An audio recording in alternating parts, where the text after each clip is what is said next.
Assalamualaikum warahmatullahi wabarakatuh. Bismillah, alhamdulillah, wassalatu wassalamu ala rasulillah wa ba'd. Allahumma inna nas'aluka ilman nafi'a wa na'udzubika min ilmin la yanfa'. Hadirin Allah muliakan, tentu saja kita ingin menjadi orang yang beribadah kurban pada tahun ini yang amalnya diterima oleh Allah. Kurbannya memberikan perubahan yang signifikan dalam dirinya, membuat dia jadi lebih baik dan lebih bertakwa lagi. Oleh karena itu, ini bukan hanya sekedar menyembelih, ini bukan hanya sekedar seekor kambing, maka hendaknya kita kembali kepada yang mensyariatkan ibadah ini.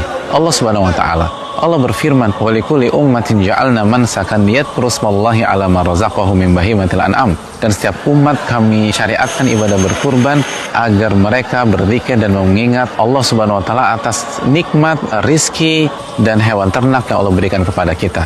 Lalu Allah lanjutkan ayat tersebut, fa ilahukum ilahu wahid, maka ilah kalian yang berhak kalian ibadahi hanya satu, Allah Subhanahu wa taala. Falahu aslimu, maka hanya kepada Allah lah kalian menyerah. Wabasyiril mukhbitin, dan beri kabar gembira kepada orang-orang yang mukhbitin, orang-orang yang taat dan nurut dan merendah kepada Allah Subhanahu wa taala.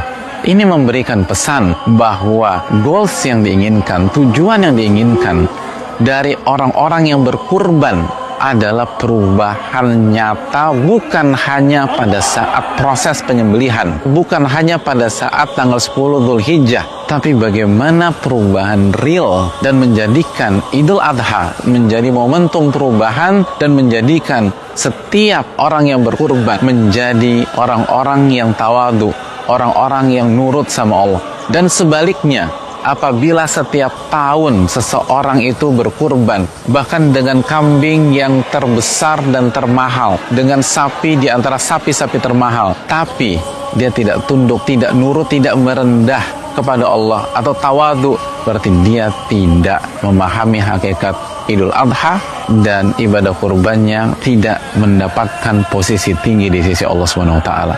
Apabila kita ingin tahu ibadah kurban kita tahun ini diterima oleh Allah, lihat perubahan diri, karakter, dan sikap kita setelah kita berkurban. Semoga kita termasuk ke dalam orang-orang tersebut. Aku qouli hadza. Assalamualaikum warahmatullahi wabarakatuh.